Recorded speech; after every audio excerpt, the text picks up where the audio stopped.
আপনি কি এই বাড়ি থেকে বার হবেন, না আপনাকে গলা ধাক্কা দিয়ে বার করে দেবো? যাবো, তবে যাওয়ার আগে একটা কথা শুনে রাখো, হয়তো টাকাটা 7 দিনের মধ্যে শোধ করো, নয়তো ভিটে মাটি আমার নামে লিখে দাও। কোনোটাই হবে না। এক পা এগোলে তোর পাটায় আমি ভেঙে দেবো।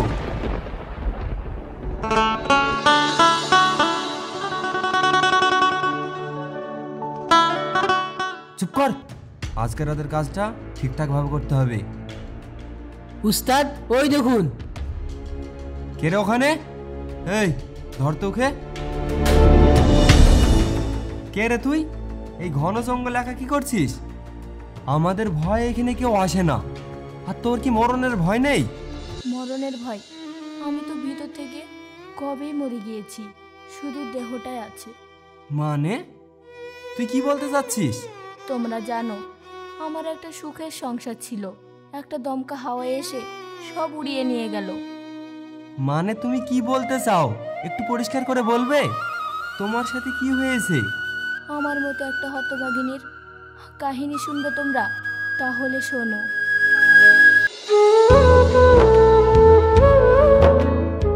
মা, আব্বা, এই নেন আপনাদের চা। এসে গেছিস মা? তোর হাতে চা না পেলে সকালটা ঠিক জমে না। একদম ঠিক কথা, আমার ঘরে লক্ষ্মী হলো এই মেয়েটা। আর আমার জীবনের রানী, ঠিক হো তাই না? ধুর, কি যে সব বলেন না। নিন, চা ঠান্ডা হয়ে যাচ্ছে। মেয়েটা মনে হয় লজ্জা পেয়ে গেছে। আর এই যে তুই শুধু বসে বসে বউয়ের সুনাম করলেই হবে? তোর কাজের সময় হয়নি? শুধু বউয়ের সুনাম করলে খাবার জুটবে না, যা কাজে যা। কি যে বলো মা, এত সুন্দর বউ হলে ওর নাম তো করতেই হবে। এই অসময়ে আবার কে এলো? আমি দেখছি।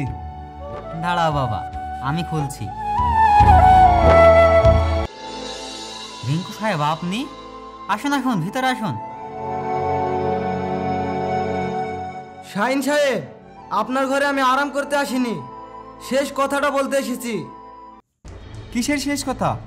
আর আপনি অসময়ে এসে বাবার সাথে এইভাবে কথা বলার সাহস পেলেন কি করে? ও হো, তাহলে তুমিও বাড়িতে আসো দেখছি, ভালোই হলো।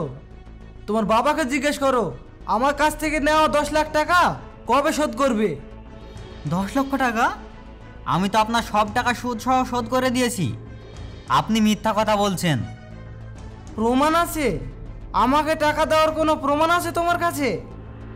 এই কথাটা ভুলে যেন না শাহিন সাহেব, আপনার কাছে কোনো প্রমাণই নেই। আর কিন্তু টাকা নেওয়ার দলিলে আপনার সই করা কাগজ কিন্তু আমার কাছে আছে। ও গো, এসব কি শুনছি আমি? শহীদুল, উনি কি বলছেন? আপনি কি এই বাড়ি থেকে বার হবেন, না আপনাকে গলা ধাক্কা দিয়ে বার করে দেবো? যাবো, তবে যাওয়ার আগে একটা কথা শুনে রাখো, হয়তো টাকাটা 7 দিনের মধ্যে শোধ করো, নয়তো ভিটে মাটি আমার নামে লিখে দাও। কোনোটাই হবে না। এক পা এগোলে তোর পাটায় আমি ভেঙে দেবো।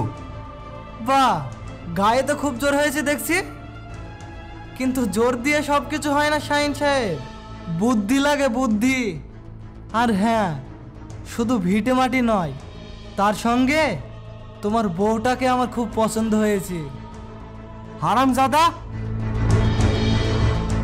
শহীদুল, থামো, ওনার সঙ্গে লাগতে যেও না। রিঙ্কু সাহেব, আপনি এখান থেকে চলে যান। দয়া করে আপনি আমাদের শান্তিতে থাকতে দিন। ঠিক আছে, চলে যাচ্ছি, কিন্তু আবার আসবো 7 দিন পর। সেদিন হয় জমি নেব, নয়তো তোমার বউকে তুলে নিয়ে যাব। পারলে কিছু করে দেখিও। সর্বনাশ হয়ে গেল, এখন কি হবে? ওই শয়তানটা যা বলছে তাই যদি করে? শহীদুল, তুমি কিছু বলো, চুপ করে থেকো না, আমার খুব ভয় করছে। বাবা, আপনি একদম চিন্তা করবেন না। আমি বেঁচে থাকতে এই পরিবারের উপর কেউ চোখ তুলে দেখাতে পারবে না। আমি ওকে দেখে নেব।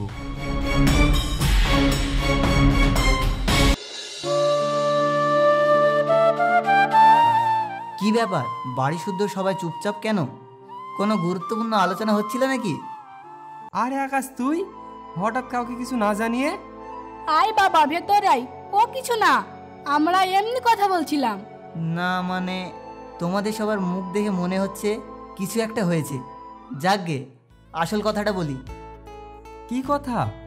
আর বলিস না, তোর বিয়েতে তো আসতে পারলাম না ওই অফিসের কাজের চাপে। তাই ভাবলাম ভাইয়ের যখন বিয়ে হয়ে গেছে একবার গিয়ে ভাবিকে দেখে আসি। কই রে ভাই, আমার নতুন ভাবি কোথায়? পিঙ্কি, এইদিকে এসো।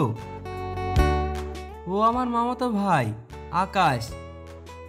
ভালো আছেন?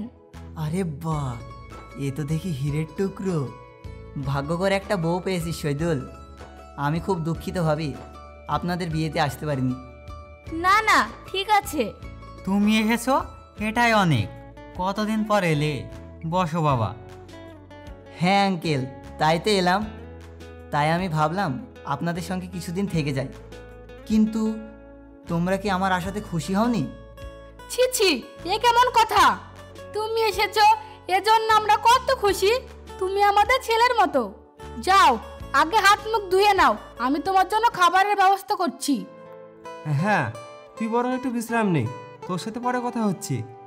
ঠিক আছে, কিন্তু বাড়ির পরিবেশটা আমার ঠিক ভালো লাগছে না। পরে আমাকে সব খুলে বলিস কিন্তু।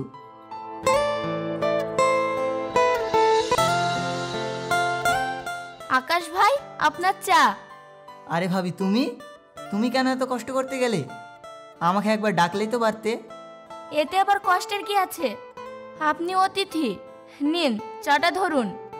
ধন্যবাদ। তোমার হাতে চায়ের কথা খুব শুনেছি। শহীদুল তো তোমার প্রশংসা পঞ্চমুখ। উনি একটু বাড়িয়েই বললেন। আপনার ঘুম ভালো হয়েছে তো? কোনো অসুবিধা হয়নি তো? তোমার মতো ভাবি যে বাড়িতে থাকে সেখানে আবার অসুবিধা হয় নাকি? আমি তাহলে আসি, রান্নাঘরে অনেক কাজ পড়ে আছে। আরে ভাবি, এক্ষুনি চলে যাচ্ছ কেন? একটু গল্প করি। তোমার এখানে নিশ্চয় একা একা লাগে, তাই না ভাবি? না না, সবাই তো আছে, একা লাগবে কেন? সবাই থাকলেও মনের মতো কথা বলার একটা মানুষ তো লাগে, তাই না? যাকগে, তুমি কাজ সেরে এসো। তোমার সাথে আমার অনেক কথা বলার আছে।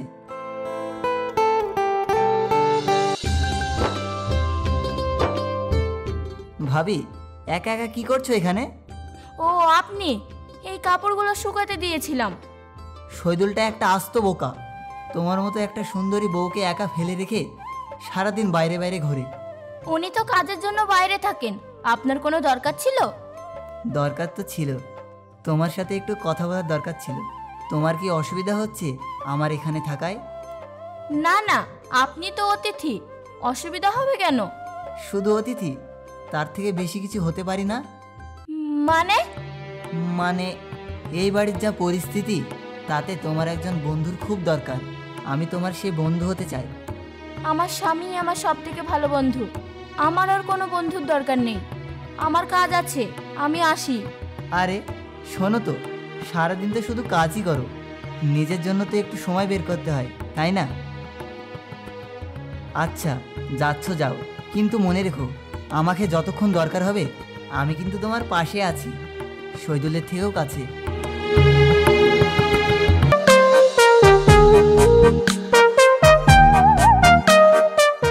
ভাবি শোনো, তোমার সাথে আমার কিছু কথা ছিল। আপনি আমার বারবার পথ আটকাচ্ছেন কেন? আমার ভালো লাগছে না, আমার সামনে থেকে সরে যান। আমি জানি বাড়ির পরিস্থিতি ভালো না, শহীদুল সারাদিন বাইরে বাইরে ঘুরছে, কিন্তু কোনো সমাধান করতে পারছে না। তোমার জন্য আমার খুব চিন্তা হয়। আমার স্বামীর উপর আমার পুরো বিশ্বাস আছে, ও ঠিক সব সামলিয়ে নেবে, আপনাকে এত ভাবতে হবে না। ও কিছুই করতে পারবে না, রিঙ্কু সাহেবের সাথে কোনোভাবে পেরে উঠতে পারবে না। তুমি অকারণে একটা বিপদের মধ্যে ফেসে আছো। এটা আমাদের পরিবারের ব্যাপার, আপনি এর মধ্যে নাক গলাবেন না। আমাকে যেতে দিন। আমি তোমাকে অনেক ভালোবাসি পিঙ্কি। কি বললেন? হ্যাঁ, আমি তোমাকে প্রথম দিন দেখেই ভালোবেসে ফেলেছি। শহীদুল তোমাকে ডিজার্ভই করে না। তুমি চলো আমার সাথে, আমরা নতুন করে জীবন শুরু করব। তোমাকে আমি রানীর মতো রাখবো। ছি, আপনার লজ্জা করছে না এসব বলতে? যে ভাই আপনাকে ছোট ভাইয়ের চোখে দেখে, তার স্ত্রীর দিকে আপনি কোন নজর দিচ্ছেন? আপনি মানুষ? ভালোবাসা কোনো পাপ নয় পিঙ্কি, আমি সত্যিই তোমাকে চাই। আমার হাতটা ধরো, দেখো আমি তোমাকে কত সুখে রাখবো। জানোয়ার, তো সাহস কি করে হলো আমার গায়ে হাত দেওয়ার? তোর মতো শয়তানকে আমি এক মুহূর্ত সহ্য করব না। তুই আমার গায়ে হাত তুললি? এই থাপ্পড়ের জন্য তোকে একদিন অনেক পস্তাতে হবে পিঙ্কি। আমি তোকে ছাড়বো না। এই থাপ্পড়ের মাসুল তোকে দিতেই হবে। তুই কার গায়ে হাত তুলেছিস সেটা তুই খুব তাড়াতাড়ি বুঝবি। তো যা করার করে নিস, কিন্তু আমার সামনে থেকে দূর হ। দাঁড়া, তোর ব্যবস্থা আমি করছি।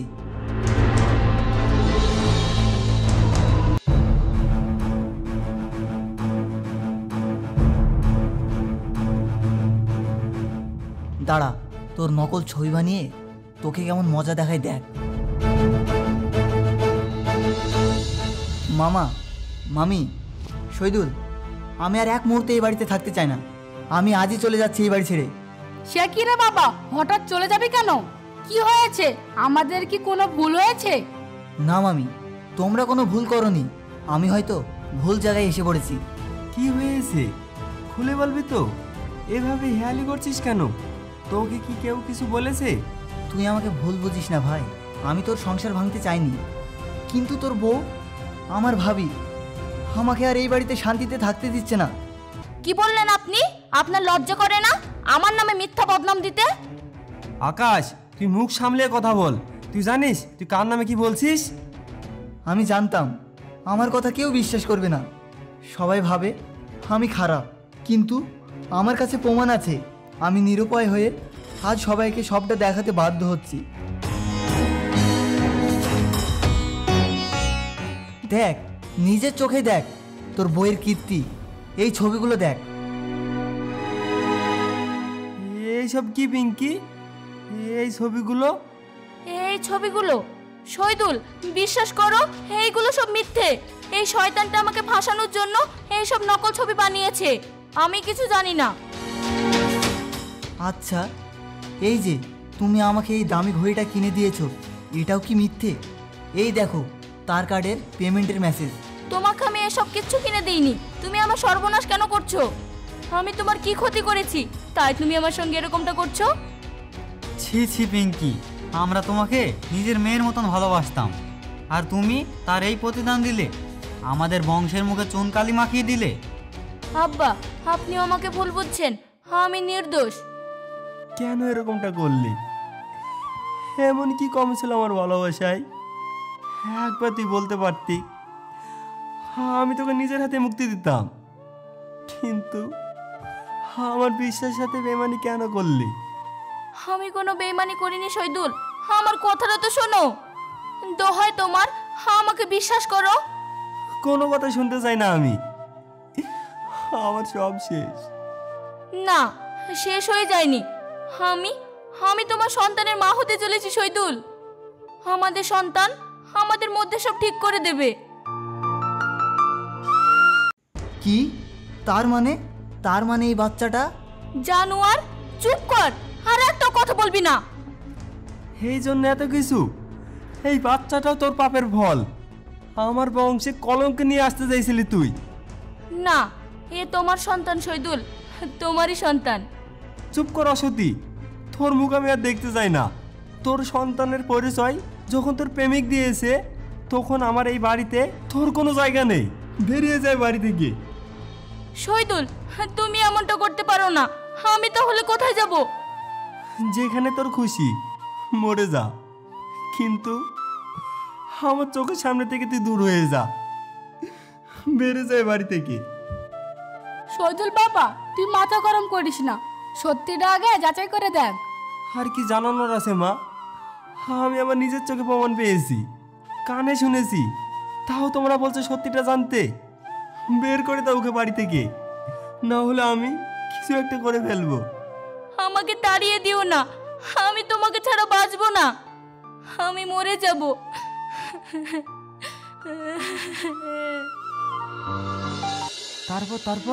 তারপরে কি হলো? তারপর একজন পরিবারহীন লোক আমার দুঃখের কথা শুনে আমাকে তার বাড়িতে আশ্রয় দেয়, এবং তার কয়েক মাস পর আমার ছেলে হয়। আমার ছেলে যখন 10 বছর বয়স,